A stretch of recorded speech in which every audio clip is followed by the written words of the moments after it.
kabahagi mo. Radyo Pilipino. Saan mang bahagi ng Pilipinas, saan mang bahagi ng mundo, anumang uri ng pamumuhay, kabahagi mo. Kabahagi mo. Radyo Pilipino. Radyo Pilipino. Sumasahimpapawid sa DWPR 1296, Dagupan, DZTC 828, Tarlac, DZLT 1188, Lucena, DZYM 1539, Mindoro, DWRL 1080, Legazpi, DWRN 657, Naga, DYRB 540, Cebu, DYRL 1035, Bacolod, DYRN 1134, Dumaguete, DXCO 1044, Cagayan de Oro, DXGS 765, General Santos, DXOC 1494, Ozamis, DXOW 981, Davao, at Radyo Pilipino Podcast Center, Manila. Ito ang kabahagi mo, Radyo Pilipino. Napapakinggan on air and online sa buong mundo sa pamamagitan ng www.radiopilipino.com. Radiopilipino.com. Impormasyong may kalidad at serbisyong may halaga. Kasama, katuwang, kapinoy. Kabahagi mo. Kabahagi mo. Radyo Pilipino. Radyo Pilipino. Handa ka na bang pumasok sa mundo ng sports? Kung ready ka na, welcome sa headquarters ng Usapang Sports. Sports Minded. Saksihan ang inspiring, unfiltered moments kasama ang mga paborito mong athletes and sports legends at ang mga secrets to win mula mismo sa mga bigating coaches. Sports Minded. Uplifting stories. Breathtaking adventures. And real-life conversations on and off the court. This is your exclusive access to the celebrities of sports. This is Sports Minded. This is Sports Minded.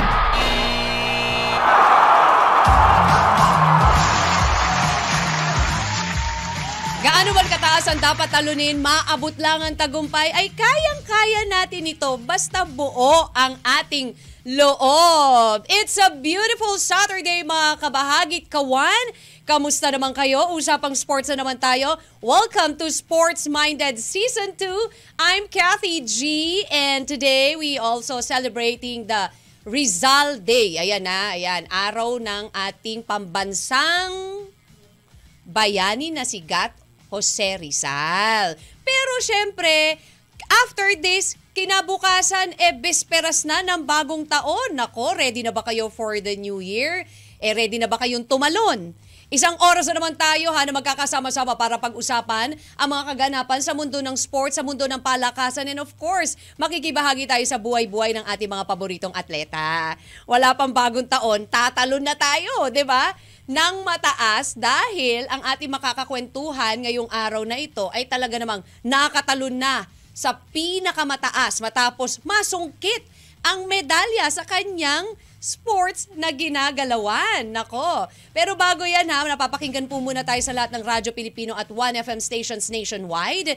You may also visit our streaming at www.radiopilipino.com or www.1fm.ph. Bisitahin nyo rin po ang ating Facebook at YouTube, Radyo Pilipino and 1FM. For your questions, you may text in sa 0968-898-2503. Tuloy-tuloy na tayo, mga kabahagit kawan. Eto na ang ating One for the Books. Here's One for the Books. One for the Books. One for the Books. Talagang napapanahon ito dahil yung pag-uusapan natin ay tungkol sa high jump. O, 'di ba? Kailangan maging ready tayo diyan, ha. Alam niyo na ba ang high jump ay unang ginanap sa England noong 19th century pa. Ganun na katagal. At naging Olympic sport ito noong 1896 para sa mga kalalakihan at 1928 naman sa mga kababaihan. Ba 1896, imagine mo ganun na tumatalo na itong mga kalalakihan para ba tumangkad? Para ba lumaki? Ang alin? Yan po ang ating One for the Books. Here's One for the Books. One for the Books. One for the Books. Eto, kakapit kayo dahil ang ating guest ngayong araw na ito ay ang bagong may Philippine record. who broke the 2005 national high jump record of 2.17 meter with his 2.20 meter performance. Wow naman! Congratulations at bigatin ang ating guest for today. Another one for the books. Here's one for the books. One for the books. One for the books. Ang thinking nating lahat, kailangan matangkad ka, 'di ba? Para sa mga ganitong mataasang talon, kailangan long-legged ka, mahahaba ang bias, ganyan. Pero alam nyo ba na hindi naman kinakailangan na ikaw ay matangkad para ikaw ay isang maging high jumper? Oo, pinatunayan niya ng isang Olympic gold medalist Swedish high jumper na si Stefan Holm na may height na 5'2" lang. Uy, parang ka-height ko lang, pero gold medalist. Another one for the books. Sports-minded. Sports-minded. And this time, eto na po ang ating guest ngayon ay isang professional high jumper athlete. Siya po ay third-year Bachelor in Physical Education student of Mapua University and a native from Dilasag, Aurora. Oh. Siya rin po ang nag-set ng new Philippine record in men's high jump at the PNG Athletics Competition at Field Sports Oval in Pasig. Siya lang din naman ay may amazing 2.20 meter leap that erased yung 18-year-old 2.17 meter record of his coach Sean Guevara. Ba, tinalo si coach. NCAA Philippines won gold and 2 silver. Silver medal for the Philippines in the 2022 Thailand Open Track and Field Championships.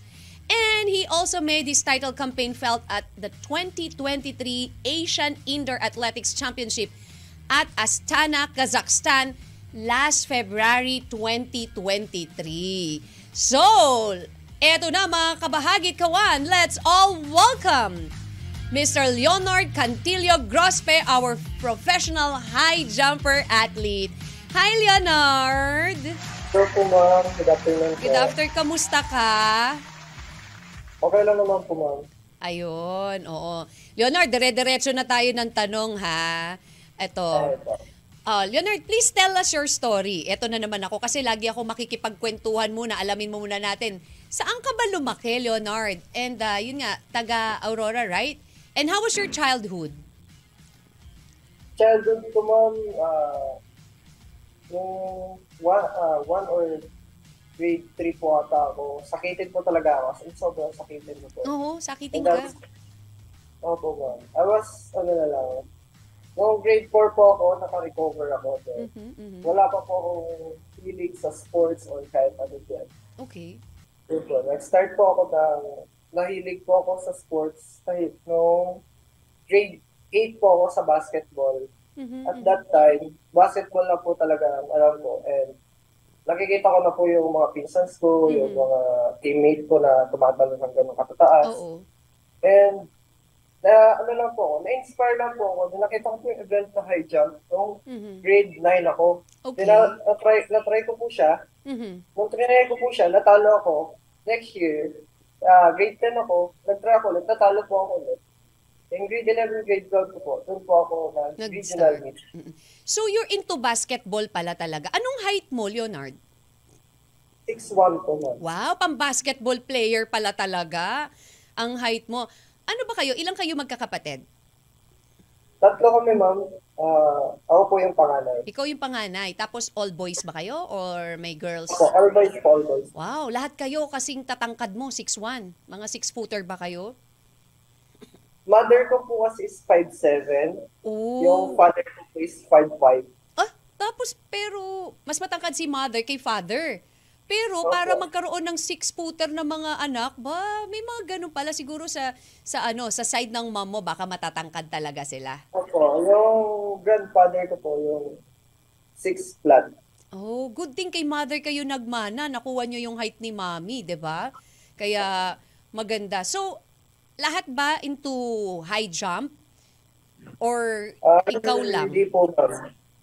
Yung bunso ko pong kapatid, ma'am, is pa lang po siya. 13 years old pa lang po yun. So, medyo nag-adapt pa po siya ng sports na kung anong gusto niya. Nag-invento pa siya. Yung isa, yung kapatid ko 16 years old, in naman po siya sa basketball, tapos taekwondo. Wow, talaga palang mga ano kayo, sports-minded kayong pamilya. How about si dad? Daddy ko po is sprinter po siya, 100 meter dash. And then si mom mo? Wala po. Hindi, wala po siyang hilig sa sport. Wala, yung height at least, buti nakuha nyo yung height, okay na yun. Pero at least talaga, you're into the family pala yung ano, syempre yung sports, di ba? Yung high jump or running or, basketball, di ba? So, 9 years old ka when you started high jump, tama? Or grade 9? Grade 9 po. I was 14. Pero noon ba, Leonard, mahilig ka na bang tumalon noon pa lang? Yun nga, aside from basketball na tumatalon-talon ka, naglalaro ka ba ng luksong baka noon? Di ba, talon-talon? Hindi ma'am, kasi po ako lampa po ako nun. Lampa? Sobrang lampa ma'am. As in yung kahit maglakad lang ako, madadapa ako. Dami ko ang sugat sa mga peklat. Really? Pero ngayon, di ba? Oo, imagine mo from lampa. Sakitin ka, sabi mo, nung bata ka? Opo. So, buti umokay si parents mo, like your mom, na you go, yan, katulad niya nilalaro nyo na basketball kasi medyo physical yan. 'Di ba? Buti okay sa kanila. Actually, ma'am, hindi po nila alam na naglalaro. Up to now? Dati. Dati. So, tumatakas ka. Tumatakas ako para makalaro. Then, yung high jump, nalaman po nila yun. Then, sinabi nila sa akin, babalik yung sakit mo, magkakapasa-pasa ka ulit. Huwag mong subukan. And then, nung nag-grade 10 po ako, tumakas po ako ulit na parang na-dislocate po yung sa wrist. Opo. Agad-agad bata ka pa lang na yung dislocation na ng wrist mo. So, doon mo na inamin. Pero ang ginawa ko na na-dislocate siya, ako din po mismo yung nagbalik. Talaga? Wow! Hindi ba masakit yun? Dapat pala Namaga naman siya, ma'am. Umabot siya ng 2 buwan. Namaga. Pero hindi ka nagpahilot or what? As in talagang ikaw lang din na nag-twist nung Ibig sabihin nung kahit sinabi mo nung bata ka lalampa-lampa ka, pero ang tapang mo para ibalik. Pwede ka palang therapist. Bakit hindi yun ang PT, di ba? Kasi para for you to, ikaw lang ang gumamot nun? I mean, Hindi, ma'am. Pinahilot naman ng father ko. Tapos, may nilalagay-lagay lang po kami mga oils, ano-ano. Tapos umayos na. How was it now? I mean, habang lumalaki ka. Wala na Okay problem talaga. Wala na po. Medyo may konting lang. Hindi po. Wala na totally? Wala nang sakit? Wala na po sakit. Wow, nice. Diba? So, naamin mo na. After that, inamin mo na sa parents mo. Yun kasi, dapat inaamin. Huwag magtatago. Diba? Kita nyo yan? Yun yung talagang saying na walang sikreto hindi nabubunyag. Tingnan mo, nabunyag na naglalaro ka. Anong sabi nila nung inamin mo na nag-high jump ka na, yung patakas-takas ka ng high jump mo?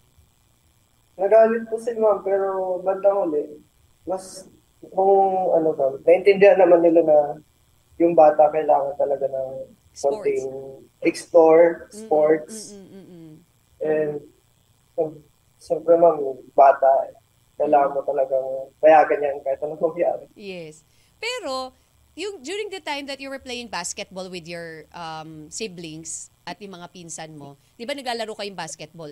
So, mas tumimbang ba yung paglalaro ng, yung nakita mo na, okay pala yung pagtalong ko, mataas Pero kasi di ba sa basketball, kailangan pag mataas ka rin tumalon, advantage mo rin yun Pero bakit mas pinili mo yung high jump over basketball?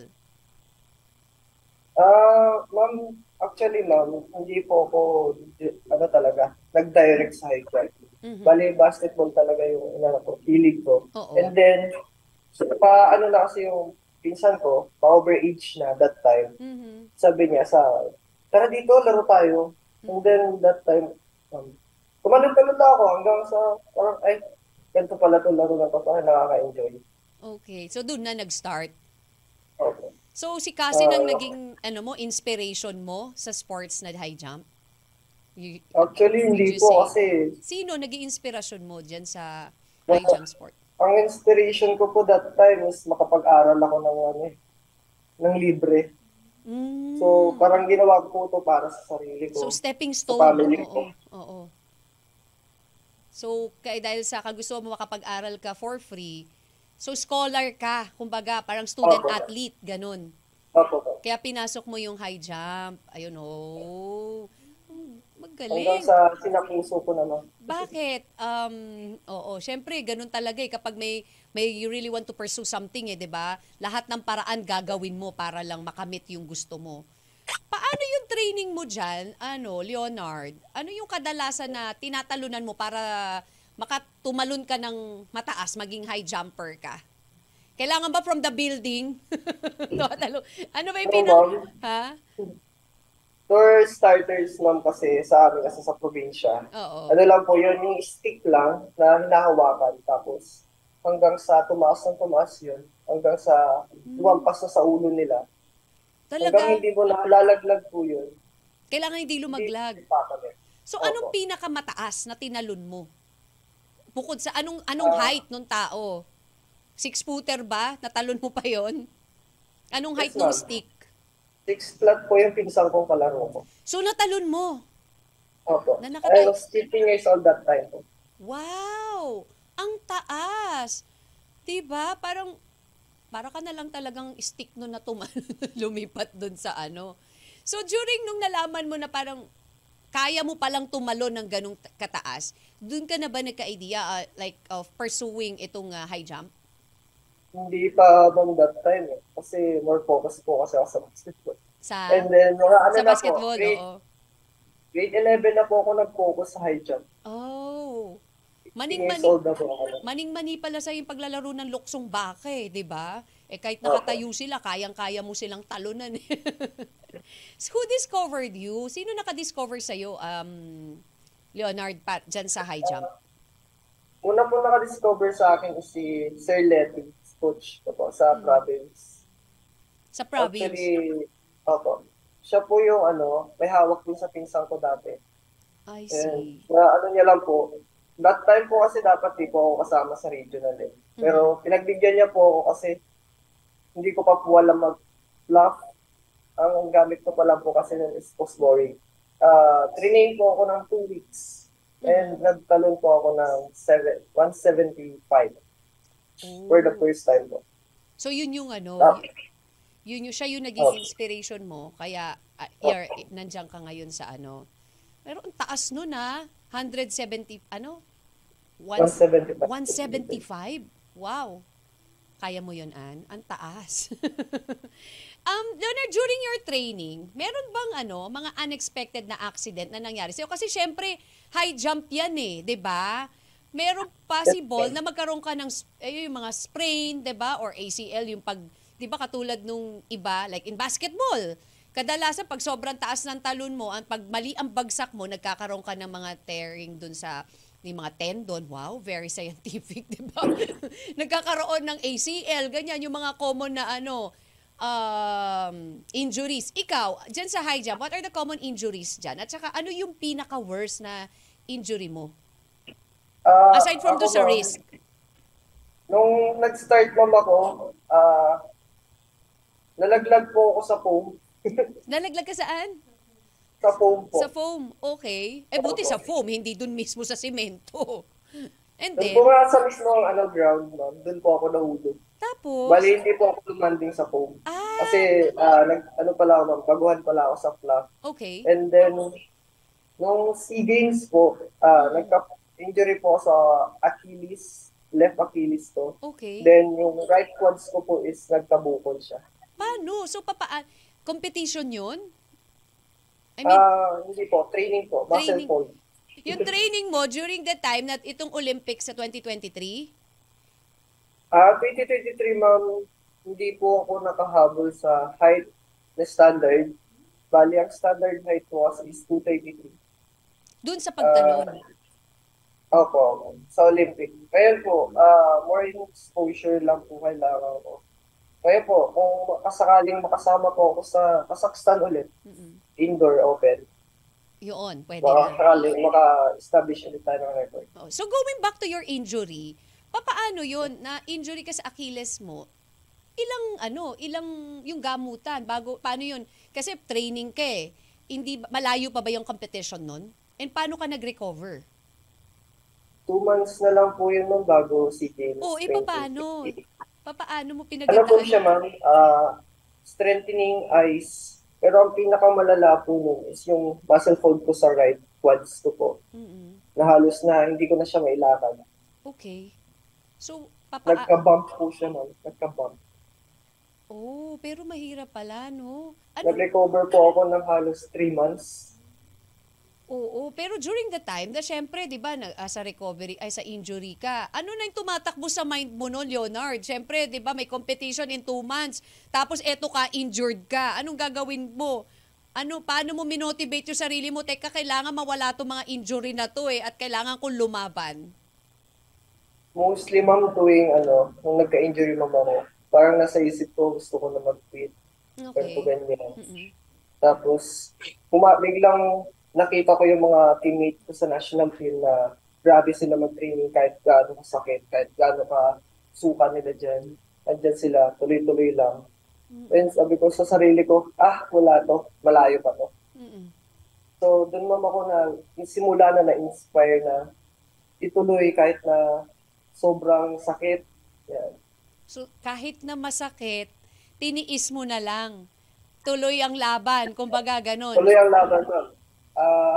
Na-needle pa po ako sa right quads ko ng 31 needles. Wow. So, my gosh. After po nila ma-needle yun, 2 days recovery, nakatalon po ako ng another personal best ko po sa Baguio. Hindi ba masakit, Leonard? Para ako, habang kinukwento mo, parang napifeel ko yung pain eh. Hindi ba masakit? Almost, muntik po ako na blackout. Kasi naman opera lang, tumalong ka kaagad. 'Di ba? Parang kung ako yung doktor, ano ba talaga gusto mo? Gumaling ka, parang gano'n, 'di ba? Oo. Naku, pero grabe ha. And I salute all our athletes, 'di ba? Na alam mo 'yun, hindi lang ikaw, Leonard, ang dami kong mga nakausap na I'm nag-goosebumps ako kasi ang dami ko nakausap na mga atleta na kagaya mo na kahit na merong iniindang sakit, may iniinda dyan galing sa injury, merong under surgery, galing sa operation. Yet, kapag malapit na ang competition, they try their best na talagang ipakita ito at lumalaban kahit na masakit dahil kailangan nila yun bit-bit ang bandila ng ating bansa. And saludo ko sa inyong lahat para sa pinapakita nyong katapangan para sa ating bayan. Sports-minded. Sports-minded. Pinag-uusapan natin ang mga pains na kanilang pinagdadaanan kahit na may sakit na nararamdaman ng ating mga atleta ay tuloy ang laban, madala lang at maiuwi ang medalya para sa ating bayan. Pero hindi yan. Eto pa, syempre pag long jump ka, di ba kung minsan pagtatakbo tayong ganyan tapos tatalon tayo bigla, kailangan may buwelo di ba? Di ba kapag hindi naman pwedeng basta ka na lang tumalon. Leonard, ganun ba? Kailangan ba may buwelo? Yes, ma'am. High jump is 70% is running po. Gaano kalayo yung buwelo na allowed? Ano po yun, ma'am depende po sa atleta kung saan po siya capable. Oo. Pero po kasing 8 stride, 10 stride, 12 stride, 14 stride. Bali po kasi nung gumaling po ako sa injury ko, I was using 8 stride sa Kazakhstan, Astana. Nung nag-break po ako ng record. Oh, so buwelo kailangan. Pero right now po, 10 stride na po, standard na. Ayun. 8 strides. Opo. So medyo malayo-layo. Like 8 steps, ganyan, bago running? Opo, 8 steps bago po. Oh, yun. Bago tumalon. So kung i-imagine natin, 8 steps ka muna bago ka tumakbo tapos talon. Tama. Ayun. May weight requirement ba kapag high jumper ka, Leonard? May standard jump po kasi sa lahat ng competition, ma'am. Pero sa Pilipinas, open po lahat yan. Kahit 150, 160 talon mo, open nila yan. To improve yourself na kaya mo pang itaas yung lip ng hip mo. Kaya mo. Lalo na pag meron tayo sa Pilipinas. Oh, kailangan din pala nung gano'n. Kailangan siyempre mag-aang-gaang ka din, no? Pag mabigat ka, paano ka nga naman tatalon nun? Kakayanin mo pa ba yung katawan mo nun? Ang bigat mo na nga. Ay baka mamaya isang napakababa lang ng talon mo, bagsak ka kagad. Ayok, linawin lang natin, 8 before running. 8 steps. 8 step to 10 po. Before jumping, 8 steps. Okay. Ayun. So, mayroong kailangan na ano. Ayun, pagdating dun sa ganong requirement, 'di ba? Kailangan magaan ka. How about yung sa kinakain, Leonard? Meron bang required food? I mean, kailangan lang eto lang ang kainin mo dahil kapag kumain ka nito, baka tumaba ka na or baka bumigat ka na. May requirement, may certain food lang ba kayo na kailangan kainin before the competition? Sa amin, ma'am, wala naman po kami required na ano. Bali, yung pumapasok lang na nutrients sa katawan mo, yung kailangan talaga ng katawan mo, kailangan mo kainin. Oo. Ako po kasi, ma'am, pag kumain po talaga ako, sobrang lakas ng kumain, as in sobra. Talaga? So walang limit? Wala po akong limit, ma'am, kasi hindi po nagbabago yung kilo or yung bigat ko, yung ano mo. Oh, baka talagang ganyan na yung build. Ganyan ba talaga mga build ng katawan nyo? Even with your siblings? Ganyan na? Yes, ma'am. Almost swerte. 99% of high jumpers, ma'am, is mabilis ang metabolism. Oo, syempre, di ba? Lagi mabilis ang burning nun eh, no? Sana all. Sana daw all. Marami nagsasabi kagaya mo. Kasi syempre, kahit na gaano karami kinakain mo, meron kasi mga ganong tao eh, di ba? Na kahit gaano karami yung kinakain mo, hindi ka tumataba, hindi ka lumulobo. Pero yung iba naman, yun na yun. Oo. Ayun. Ang high jumper ba pwede rin sa long jump? Yes, ma'am. Naglalaro po ako ng long jump, triple jump, 110, and for 100 meters. Oo. Long jump, long jumper din si EJ, right? EJ Obiena. Anong masasabi mo? Ay, Paul Bolter. Oo nga, Paul yun eh. Tumatalon din yun, pero ibabato niya muna bago siya umano. Tibaan. Ayun. Leonard, paano yung mind setting mo kapag may competition? Paano ka kinokondisyon yung sarili mo? Kasi syempre dapat focus ka eh, di ba? Na kailangan makatalon ako ng pinakamataas. Paano yung mindset mo dun? First of all, ma'am, dapat relax ka lang. Know your limit. Tapos, iwasan mo yung kapagay na makaka-distract sa'yo. Okay. And dapat, imaginary is the key. Imaginary is the key. Lalo na pag nasa harap ka na ng foam or bar. So, imagine yung sarili mo na nandun ka na sa top. Pag ikaw na, yung time mo na, isipin mo na, nasa taas ka na, nasa ere ka na, di ba? Yes, ma'am. Oo.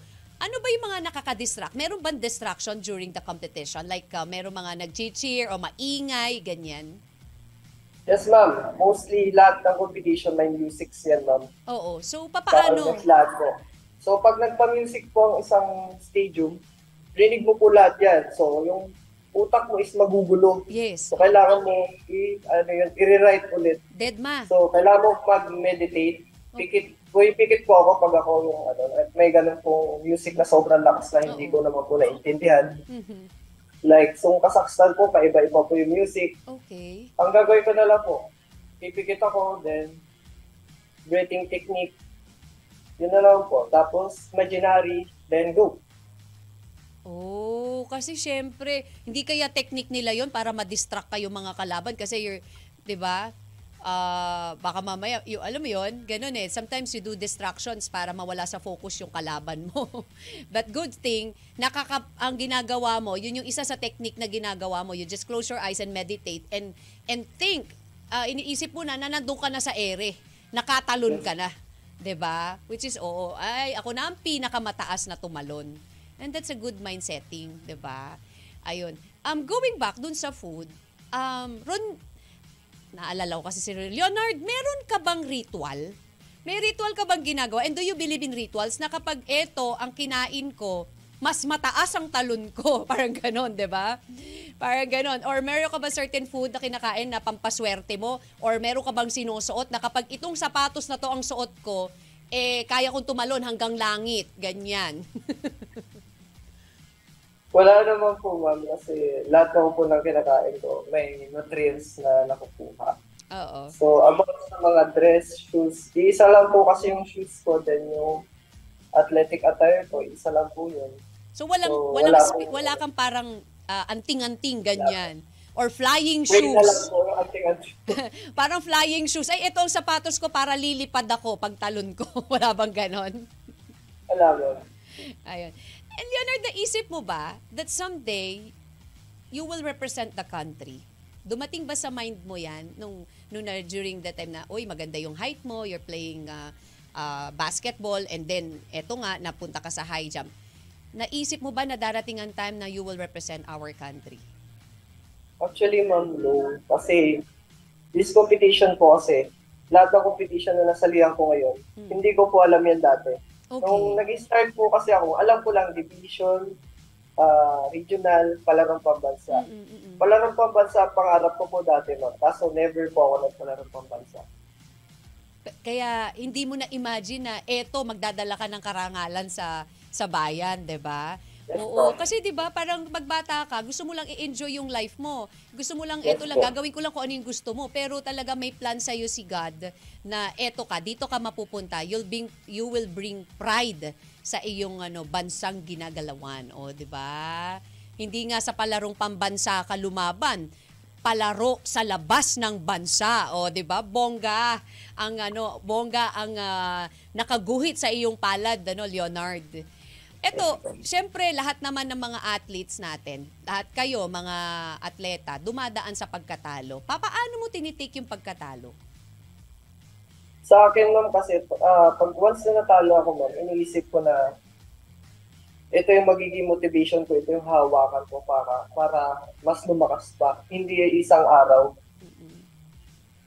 Tama. Kaya, Kasi parang yung pag natalo ka, yun yung magmo-motivate sa'yo to strive more, 'di ba?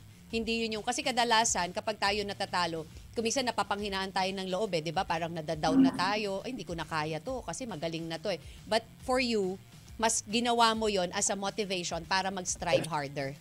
And that's good mindsetting, 'di ba? huwag lang po nilang isipin na manira ito. Yung pagkatalo nila, dapat i-take advantage nila yun para mag-train, para mag-work hard sa training. Correct. Para mas pagbutihin pa, 'di ba? Bibigay pa yung best. Siyempre sa training andiyan si coach. Leonard, Yes, ano yung pinaka gusto mong training with coach, or ano yung advice na tumatak sa na sinabi ni coach? Si coach po, always niya pong ina-advise sa akin na ganyan talaga sa simula, walang shortcut sa training. Kailangan mo paghirapan yan. Siyempre naman. So kailangan magpursigi ka kung gusto mo, 'di ba? Kung gusto mo manalo, kung gusto mong magkamedalya. How do you see Kasi yourself? ang kalaban mo lang, ma'am, is yung sarili mo. Correct. Kasi kapag hindi mo tinulungan yung sarili mo, walang mangyayari, 'di ba? Talagang madadown ka. Mindsetting talaga is very important, lalo na sa pagiging isang atleta. How do you see yourself accomplishing in 5 to 10 years, Leonard?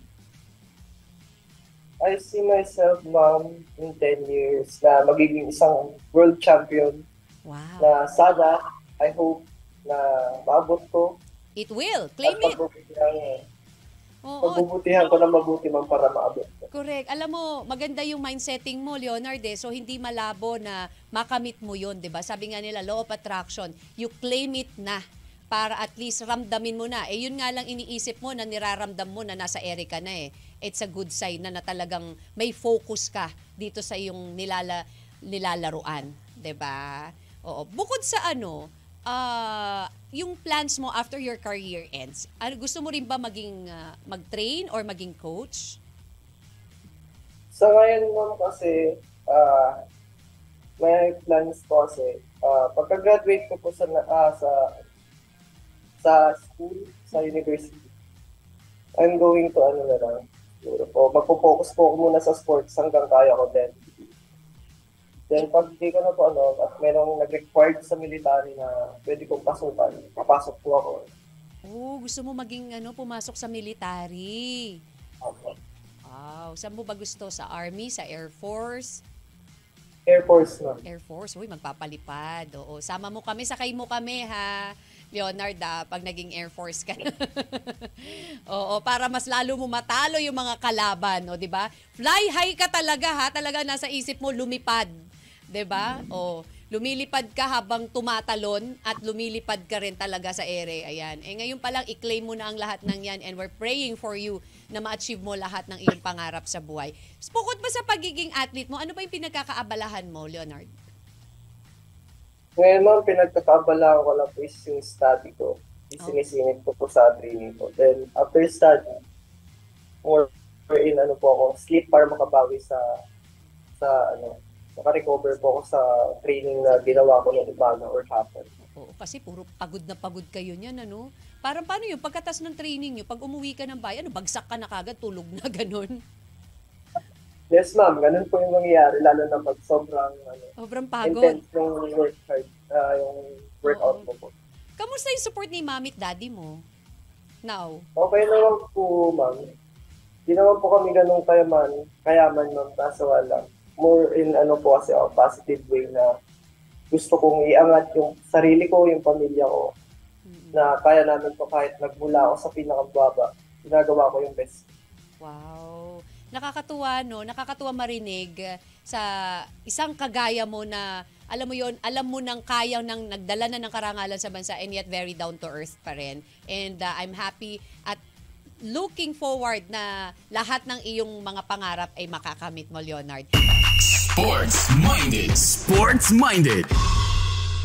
And this time, let's get ready para sa ating Slam Book. Slam Book. Slam Book. Leonard, ito yung mga katanungan ng ating mga tagapakinig sa'yo. Sabi ni Shira Tolentino, ano pong mas mahalaga? Yung approach ng takbo nyo or yung pag-land off? Yung approach mas mahalaga kasi doon mo i-apply yung technique kung paano ka tatalon. Doon ka mag-prepare. Kasi kung ang landing kasi, ano na yun eh. Tapos ayun na. Yung pinaka-finishing touch mo. Oo. Ayun. Si Zay Ignacio, ano pa yung ibang hobbies mo? Mostly kasi ngayon, ang hobbies ko din po, pag wala akong training, basketball pa rin. Basketball. Oh, talagang love mo yung basketball, ah. So parang kung hindi ka actively sa high jump, talagang into basketball ka, no? Pwede naman kasi. Ginagawa ko po siyang cross-training, ma'am. Oo, kasi yung height mo pang basketball player talaga din eh, 'di ba? Si Jello Almeda, ano pong height nyo? Gusto ko din sana isali ang anak ko, 6'1", yung height ni Leonard. Ako nasasagot diyan kasi gusto niya daw isali anak niya kaso maliit para siya sumali. I think hindi naman kasi yung trivia natin 5'2", 'di ba? Yung gold medalist. Actually, ma'am, kasi meron po siyang under 15, under 18, under 19, tapos under 20, 22, and open po. Kaya po pwede. So ano yung pinakamaliit sa group nyo? Ano yung pinakamaliit na high jumper? I mean yung height. Pinakamaliit na height. Pinakamaliit na height, ma'am, is sa pagkakaalala ko, is 6 flat. Oh, pinakamaliit yun? 6 flat po. 6 flat may 5'8", 5'7". Even coach yan po, 5'7" lang po siguro. So yun yung pinakamaliit, 5'7". Okay. Oh, ikaw ang pwede. Hindi pala ako pwede. Kala ko kanina pwede ako eh. Joke lang. Pangarap ko pa sana maging high jumper. Si Jana Espinosa, ano pong pinakakaiba ng high jump sa pole jump? Ang high jump, ma'am, is lang po yan. Technical, gamit mo sariling paa mo. Sarili lang, oo. Sa pole vault na po, you have your may own pole, diba? Bago ka tumayo. Kaya kailangan mo i-push ng sobra-sobra and dapat malakas yung upper mo. Ang high jump is lower naman. Ayun ha.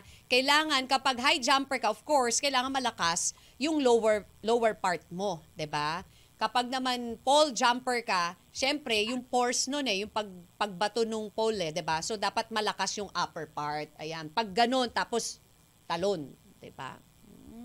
Pagtulak mo tapos tatalon ka, 'di ba? Si EJ, 'di ba? Yung ginawa niya. Na-try mo na ba yung pole jumping? Yes, ma'am, na-try ko na po. Kamusta? Gusto mo ba? Gusto mo ba i-try? Hindi ko na uulitin, ma'am, kasi nabagsakan po ako ng upright. Ano nangyari? Nabagsakan po ako ng upright.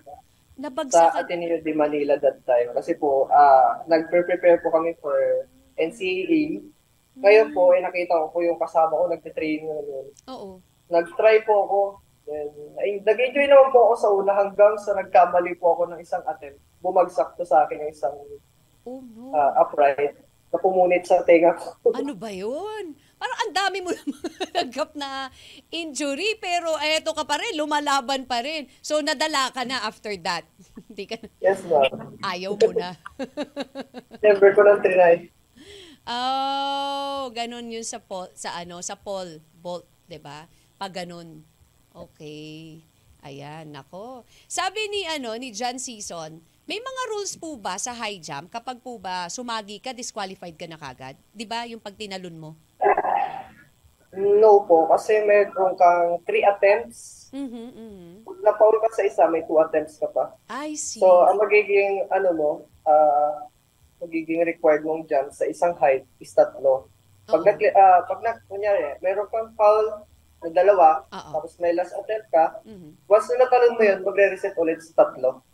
Okay. Pero very important na hindi ka na sumayad sa umpisa pa lang.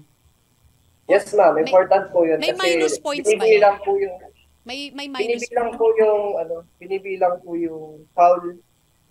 Kasi po, nagano po ako nung SEA Games Cambodia.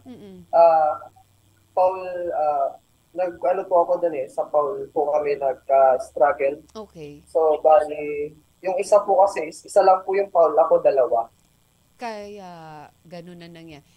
So syempre dapat sa umpisa pa lang wala ka ng, kumbaga smooth na agad, 'di ba?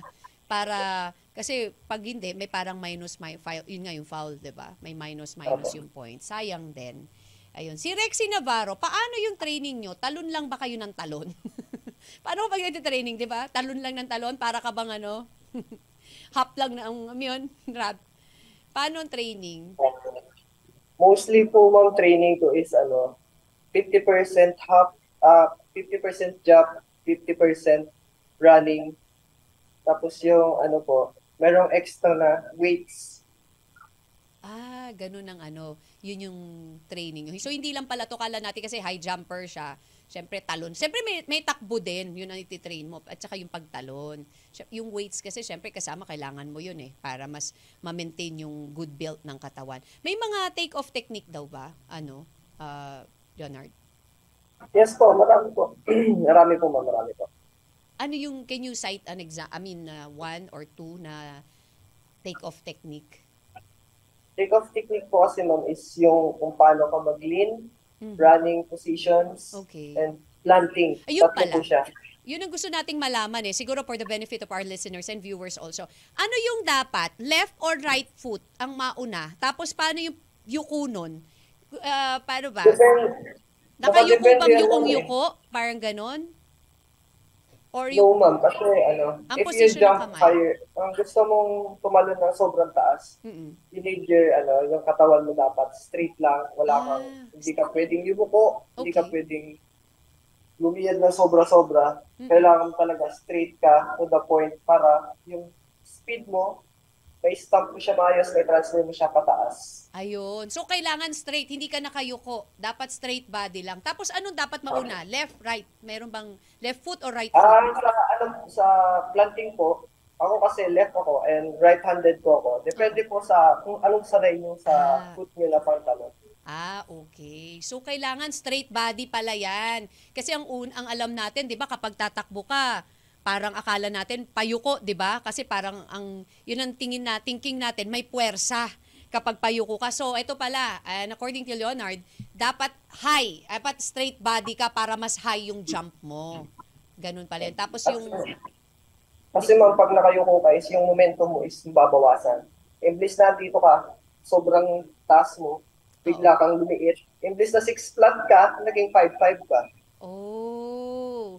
Tapos yung talon, patagilid? Hindi ma'am.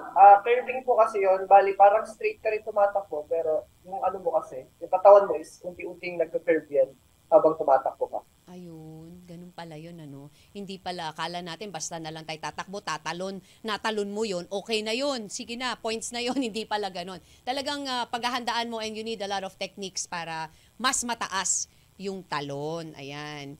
Si Lelaine Abella, ano yung tinatawag na scissor technique? Scissor technique po, ito yung tatalong ka ng straight body. Okay. Wala kang gagamitin na fluff, walang ano. Basta tumalon ka doon at the same technique, then scissor jump. Ganun pala yun. Kasi may mga napapanood tayo na patalikod palagi or patagilid Yes, po. ang land palagi. Ang scissor jump kasi ma'am is iba eh, para kang nakatayo sa bar. At tapos itutupi mo lang doon is yung paa mo. I see. Si Charlie Magnaye, ano pong tips nyo sa mga kaedad mo na naghahangad matuto ng ganyang klase ng sport sa long jump? Sa mga gustong matuto, ma'am, madali lang naman yun, ma'am.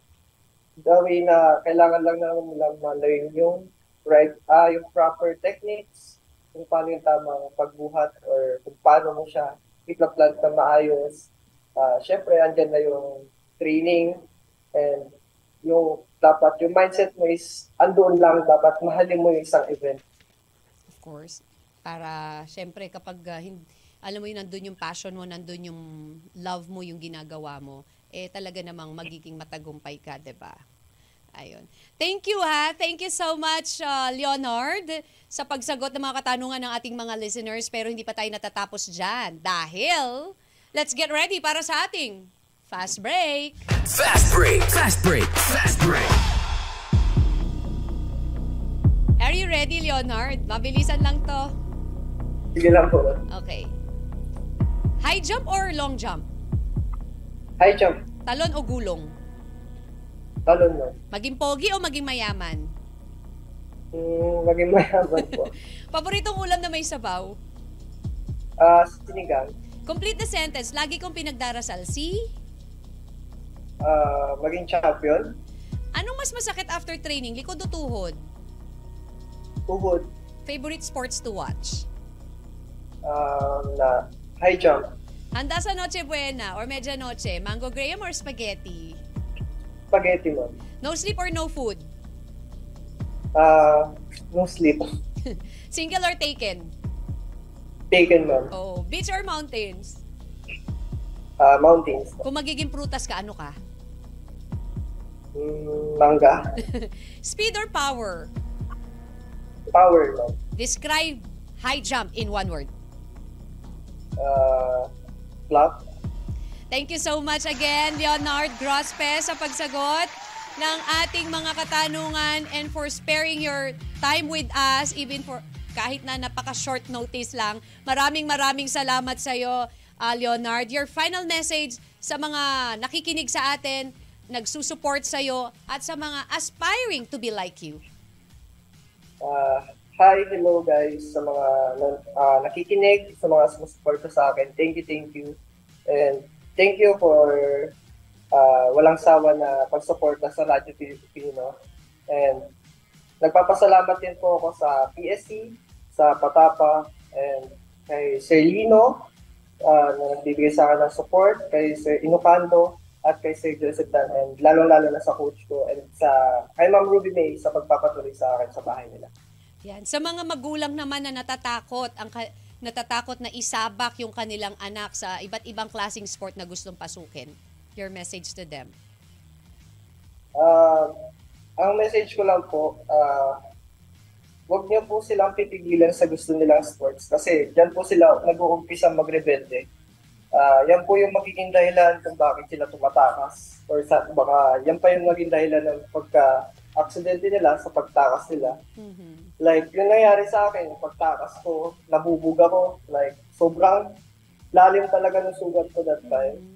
And, ayun, doon po nag-umpisa na payagan na maglaro hanggang sa magsawa ako.